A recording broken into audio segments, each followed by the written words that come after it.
இறைவா உம்மில் மகிழ்ந்து ஆராதிக்கின்றோ புகழ்கின்றோ என்னுடலான்மா ஆவியனைத்தும் உம் பாதம் வைத்து பணிகின்றோ என்னுடலான்மா ஆவியனைத்தும் உம் பாதம் வைத்து பணிகின்றோ இயேசுவே இறைவா உம்மில் மகிழ்ந்து ஆராதிக்கின்றோ புகழ்கின்றோ என்னுடலான்மா ஆவியனைத்தும் உம் பாதம் வைத்து பணிகின்றோ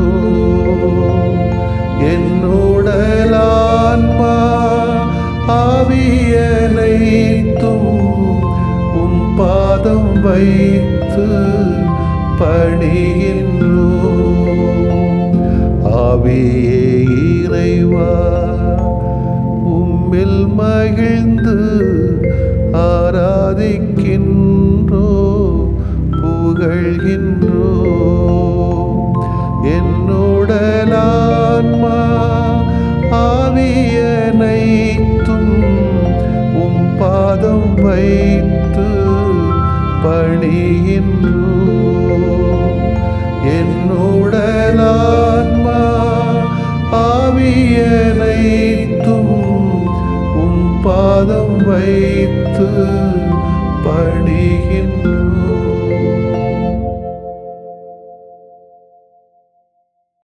இயேசுவே உங்க அன்பு தான் எங்க உணவு.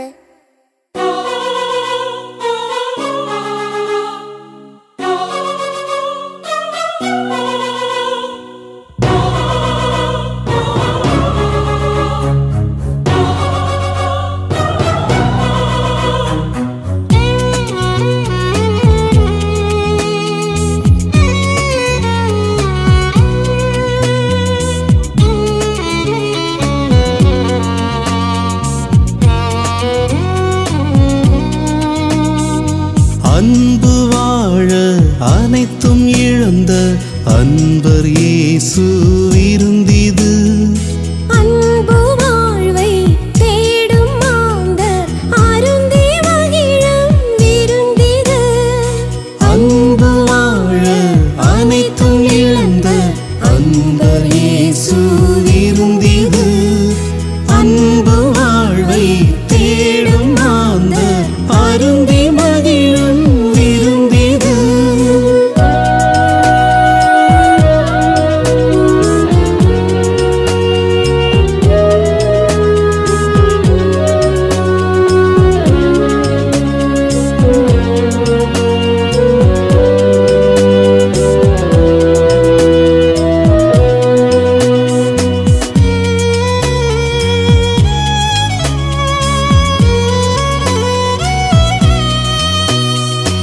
இதயம் அன்பால் இயங்கவே இரக்கம் அதனில் சுரக்கவே பரிவு பார்வைகள் பரவவே பகிர்வு அதனில் வளரவே அமைதி அகந்தனை ஆளவே ஆற்றல் வழங்கும் விருந்திது.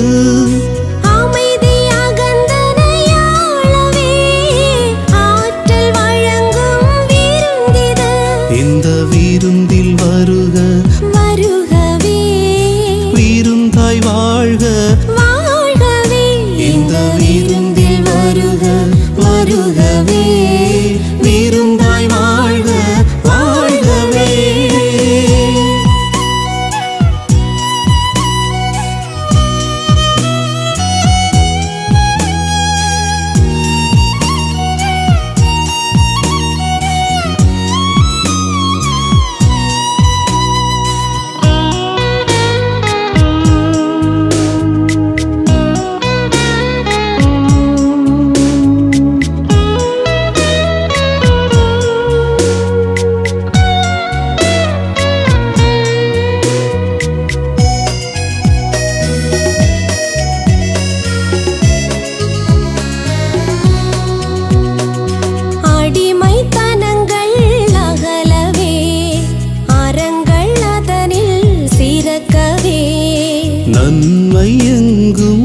பலன்கள் அதனில் நிறையவே. நீதி நேயம் நிலைக்கவே நீங்கா உறவின் விருந்திது. நீதி நேயம் நிலைக்கவே நீங்கா உறவின் விருந்திது. இந்த விருந்தில் வருக வருகவே விருந்தாய் வாழ்க. வாழ்கவே. இந்த விருந்தில் வருக வருகவே விருந்தாய் வாழ்க வாழ்கவே.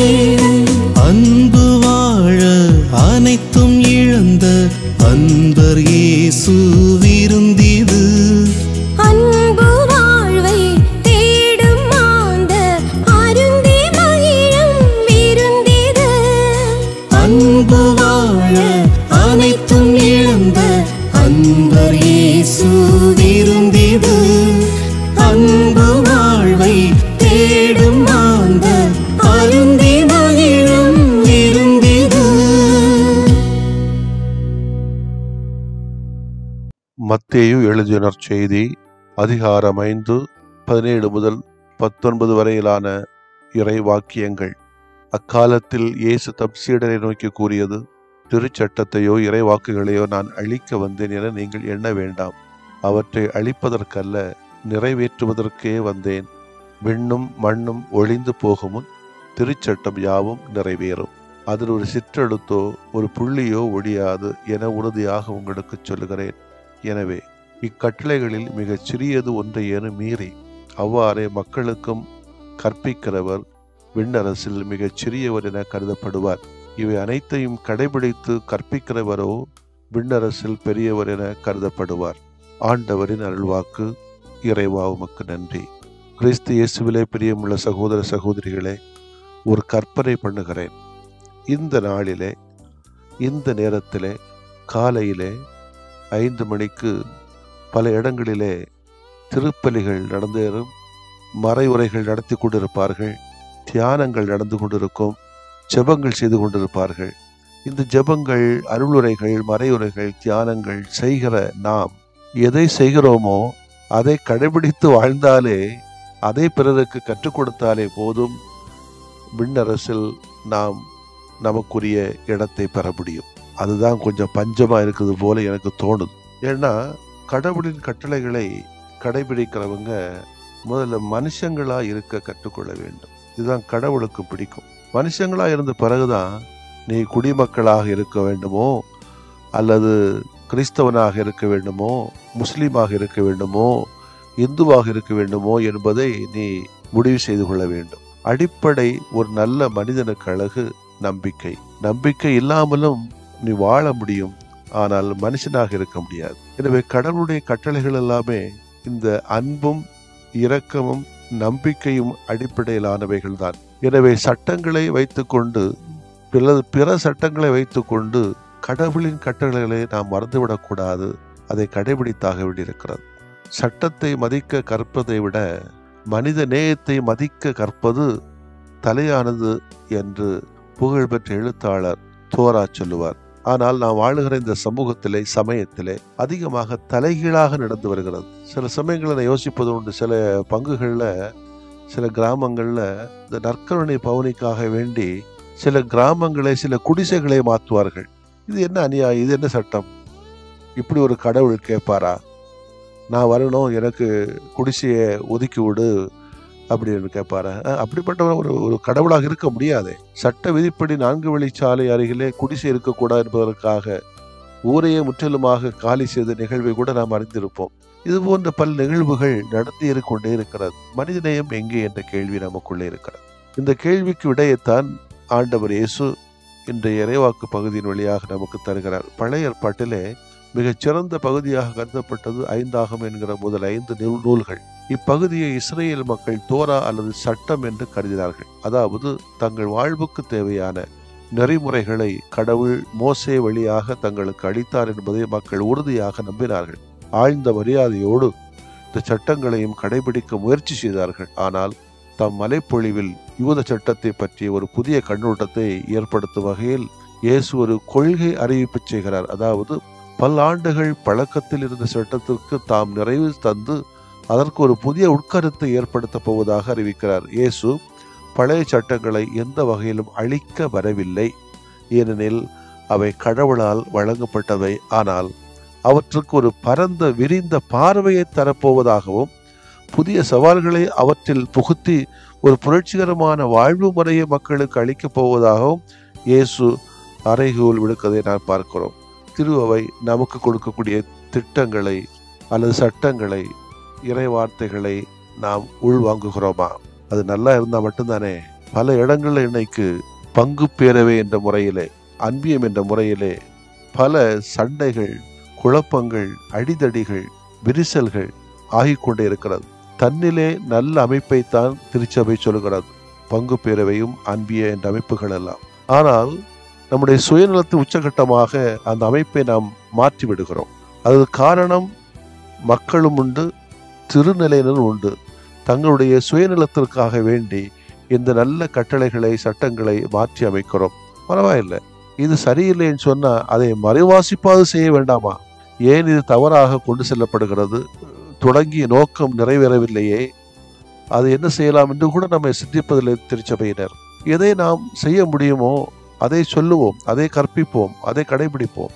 ஸ்டீஃபன் கவி என்னும் அறிஞரின் கூற்று நினைவுக்கு வருகிறது. அதாவது, நாம் எதை புதிதாக கற்றுக்கொண்டாலும் குறைந்தது 2 பேருக்காவது அதை நாம் கற்றுக் கொடுக்க வேண்டும் என்கிறார் அவர். அதாவது பிறருக்கு கற்றுக் கொடுப்பது தான் ஒன்றை கற்றுக்கொள்கிற சிறந்த வழி என்கிறார் அவர். இப்போ கற்றுக் கொடுக்க வேண்டும் என்று சொன்னால் நாம் கடைபிடிக்க வேண்டும். கடைபிடிப்பது சரியில்லை என்று சொன்னால் சரியில்லாதவர்களை எப்படி கற்றுக் கொடுக்க முடியும்? எனவே எது மனித வாழ்வுக்கு ஏற்றதோ, அது கடவுளுடைய பார்வையிலே நல்லது என்று கண்டால் அதை ஏற்றுக்கொள்வோம். அதை வாழ்ந்து காட்ட முயற்சி எடுக்கிற சமயத்திலே சவால்கள் வரும். அதையும் தாண்டி நாம் செய்தோம் என்று சொன்னால் அதைத்தான் பிற மக்களுக்கு நாம் கற்றுக் கொடுக்க முடியும். இன்னைக்கு சட்டங்களை வச்சுக்கிட்டு நம்ம நிறைய பேசிக்கிட்டே இருக்கோம், விளக்கங்கள் கொடுக்குறோம், மறு விளக்கங்கள் கொடுக்குறோம். அது அவசியம் இல்லைன்னு நினைக்கிறேன். தேவையான விளக்கத்தை பேசிக்கலாம், உரையாடலாம், பரிமாறிக்கொள்ளலாம். ஆனால் அதை பிடித்து கொண்டு மனித மகிழ்ச்சியையும் மனித வளர்ச்சியையும் மறு வளர்ச்சிகளையும் ஏன் நாம் உதறி தள்ளுகிறோம் என்பதுதான் என்னுடைய கேள்வியாக இருக்கிறது. எனவே இறை வார்த்தையை நாம் நன்கு கற்றறிகிறோம் என்பதன் அடையாளம் பிறருக்கு அதை கற்பித்து அவர்களை அதன்படி வாழ வைப்பதே. இதையே நாம் நற்செய்தி அறிவித்தல் என்கிறோம். இறை வார்த்தையை கற்றுக்கொள்வதற்கான சிறந்த வழி அதை பிறருக்கு கற்பிப்பதே. இன்றைக்கு நம்முடைய மத்தியில் இருக்கக்கூடிய சிறுவர்களுக்கும் சிறுமிகளுக்கும் கற்றுக் கொடுப்பதால் நாம் அதை கடைபிடிக்க வேண்டும். நாம் கடைபிடிப்பதால் பல சிக்கல்கள், புரட்சிகள், சவால்கள் வரும். அதை சந்தித்தாக வேண்டும். அதற்காக இறைவன் மீதும் இறைவனுடைய சட்டங்கள் மீதும் நாம் பழி போட வேண்டிய தேவையில்லை. ஆமேன். மன்றாடுவோமாக. ஆண்டவராகிய இயேசுவை போற்றுகிறோம். உமது வார்த்தைகளை நாங்கள் கேட்பதோடு நின்று விடாமல் பிறருக்கு அவற்றை கற்பிக்கவும் அதன் வழி நாங்கள் அதனை நன்கு கற்றுக்கொள்ளவும் தேவையான அருளை எங்களுக்கு தாரும். ஆமேன்.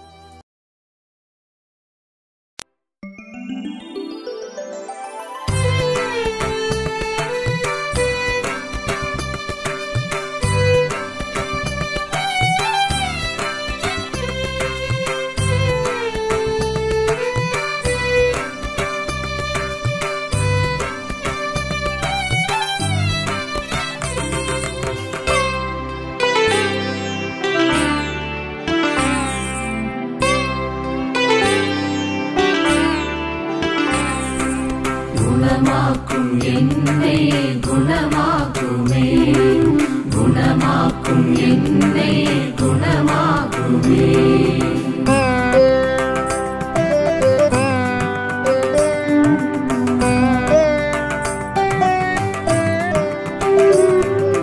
பிழை காணும் பிடி நின்று குணமாக்குமே, பகை காக்கும் குணம் நீக்கி குணமாக்குமே.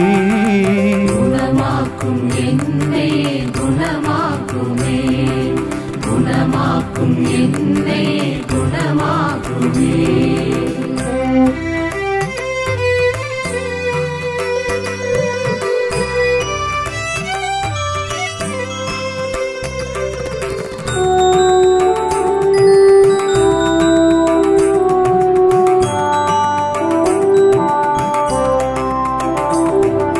கடன் தொல்லை பிடி நின்று குணமாக்குமே, கடும் சொல்லின் குணம் நீக்கி குணமாக்குமே.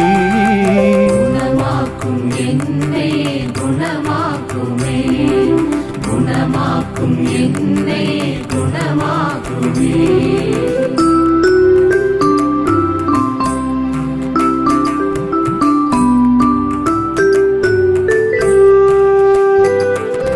பால் நோயின் பிடி நின்று குணமாக்குமே.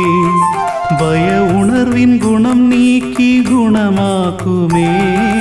குணமாக்கும் என்னை குணமாக்குமே, குணமாக்கும் என்னை குணமாக்குமே.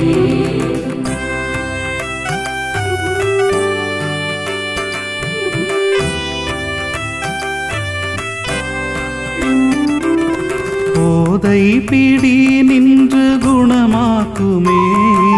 பொய் கூறும் குணம் நீக்கி குணமாக்குமே. குணமாக்கும் என்னை குணமாக்குமே, குணமாக்கும் என்னை குணமாக்குமே.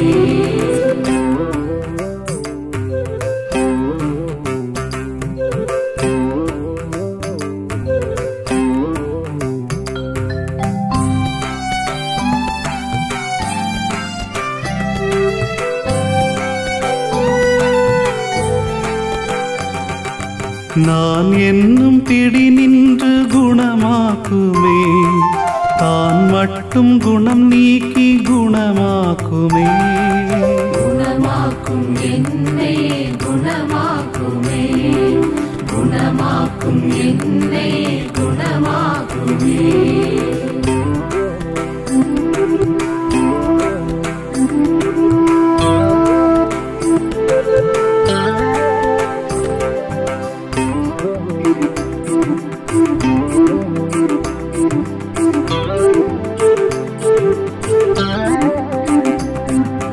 உடல் நோயின் பிடி நின்று குணமாக்குமே. உள நோயின் வலி நின்று குணமாக்குமே.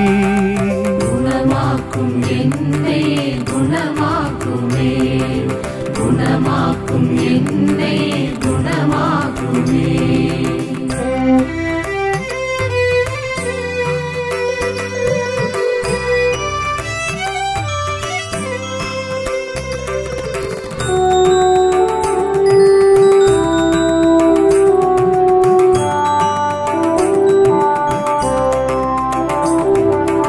ஒரு வார்த்தை சொன்னாலே குணமாகுமே. நம்பியே வந்தே நல் இயேசுவே. குணமாக்கும் என்னை குணமாக்குமே, குணமாக்கும் என்னை குணமாக்குமே. குணமாக்கும் என்னை குணமாக்குமே, குணமாக்கும் என்னை குணமாக்குமே.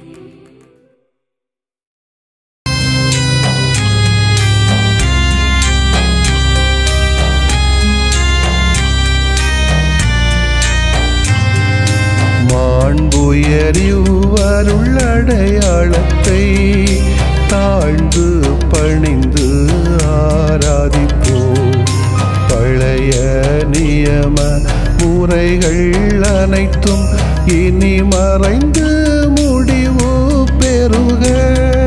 புதிய நியம முறைகள் வருக. புலன்களாலே மனிதன் இதனை அறிய இயலா. குறைகள் நீக்க நம்பிக்கையின் உதவி பெறுக.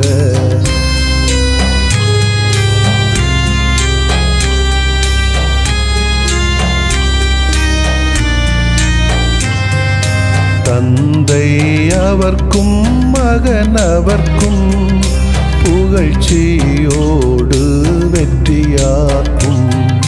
மீட்பின் பெருமை மாட்சிமையோடு வலிமை வாழ்த்து யாவுமாக.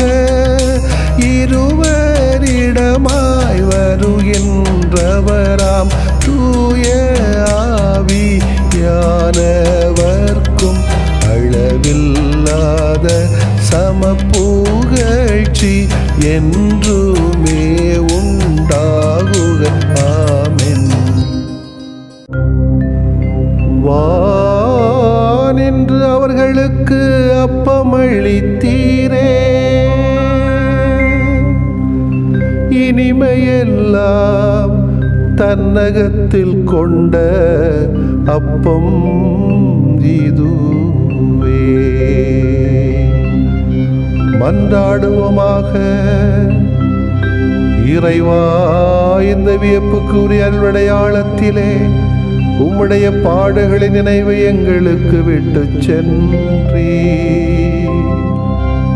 உம் திருவுடல் திருநத்தமாகியவற்றின் தூய மறைவருளை வணங்கும் நாங்கள் உமது மீட்பின் பயனை இடைவிடாமல் துய்த்து உணர்ந்து மகிழ அருள்வீராக. தந்தையாகிய இறைவனோடும் தூய ஆவியாரின் ஒன்றிப்பில் இறைவனா என்றென்றும் வாழ்ந்து ஆட்சி செய்கின்ற உம்மை மன்றாடுகிறோ.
அளவின்றி அருள் பொழியும் எம் இறையே, அன்பாலை அரவணைக்கும் எம் துணையே.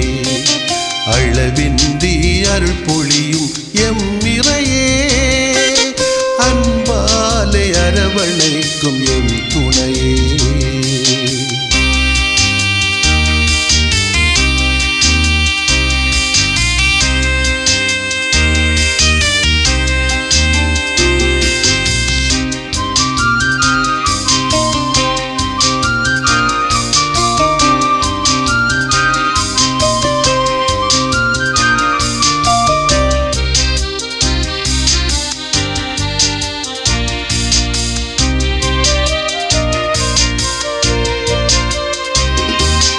ஆண்டவர் தம் மக்கள் மீது விருப்பம் கொள்கிறார், தாழ்நிலையின் மக்களை அவர் மேன்மைப்படுத்துவார். ஆண்டவர் தம் மக்கள் மீது விருப்பம் கொள்கிறார், தாழ்நிலையின் மக்களை அவர் மேன்மைப்படுத்துவார். யாழிசைத்து நடனம் செய்து புகழ்ந்து பாடுங்கள்.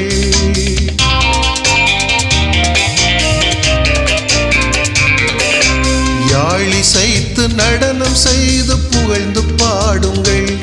தினம் வாழ்வாலே நன்மையை வாழ்ந்து காட்டுங்கள்.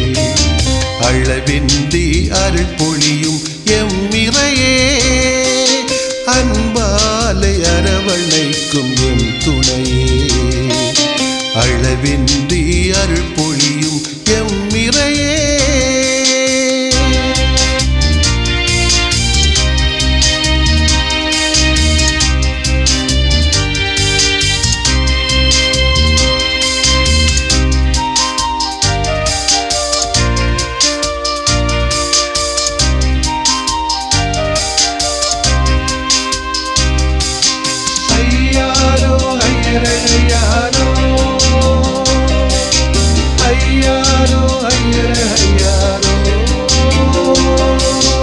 ஆண்டவரின் மாட்சி என்றும் விண்ணை கடந்தது, மண்ணுலகின் மீதும் அவரின் ஆட்சி நடக்குது.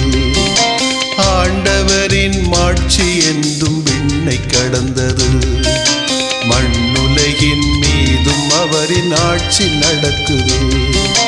மலையில் விழும் அருவிகளை ஆர்ப்பரியுங்கள்.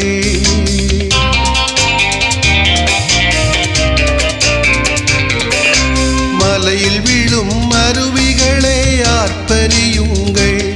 நிதமாண்டவரின் ஆற்றலை எடுத்து கூறுங்கள். அளவின்றி அருள் பொழியும் எம்மிறையே, அன்பாலை அரவணைக்கும் எம் துணையே. அளவின்றி அருள் பொழியும் எம்மிறையே, அன்பாலை அரவணைக்கும் எம் துணையே.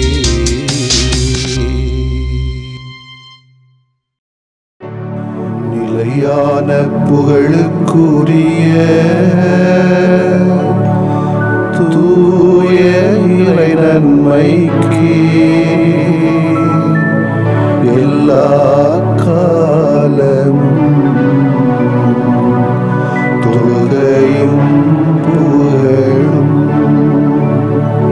போற்றியும் ஆட்சிமையும்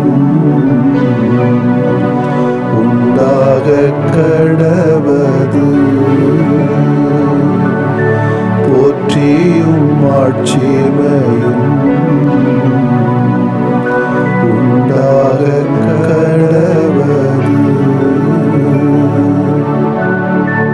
தந்தை, மகன், தூய ஆவியாரின் பெயராலே ஆமென்.